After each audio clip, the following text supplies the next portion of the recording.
Man is watching a concert when he suddenly realizes something is wrong. This huge concert with tens of thousands of people feels like it was made just for him, because on the surface, he is a kind and friendly father, but in reality, he is a serial killer known as the Butcher, and a killer's intuition is always sharp. Before long, Mike senses danger. He notices there are over 3,000 police officers at the concert. This was by no means the configuration of an ordinary concert. What scares him even more is that men wearing the same color clothes as him are being taken away by police one after another. Mike immediately knows something is very wrong. To escape as soon as possible, he goes to a shop during intermission. He pretends to be curious and asks the clerk why there are so many police officers. Only then does Mike learn the truth. The police are hunting a serial killer called the Butcher. This concert is actually a trap set to catch him. Mike feels a wave of fear, but he forces himself to stay calm, because he is the killer known as the Butcher. Knowing he cannot stay, Mike takes his daughter and looks for a way out, but every exit is guarded by police. Escape seems impossible. Just then, Mike sees a drunk woman on the stairs. To create chaos, he pushes the woman down the steps, although the police were quickly attracted. But when Mike tries to leave with his daughter, more officers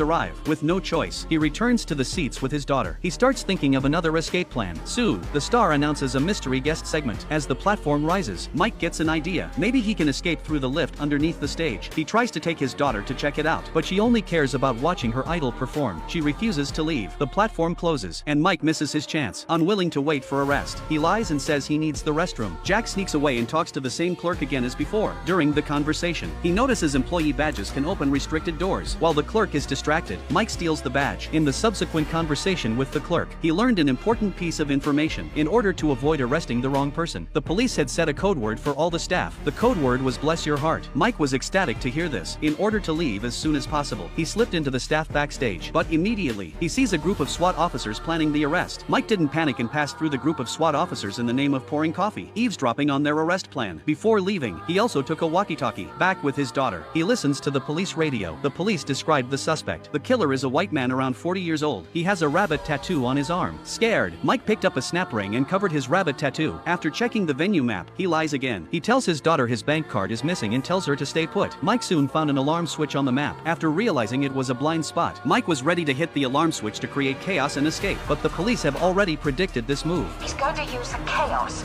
of 20,000 people to get by us. He's going to make a bomb call to police or set off a fire alarm.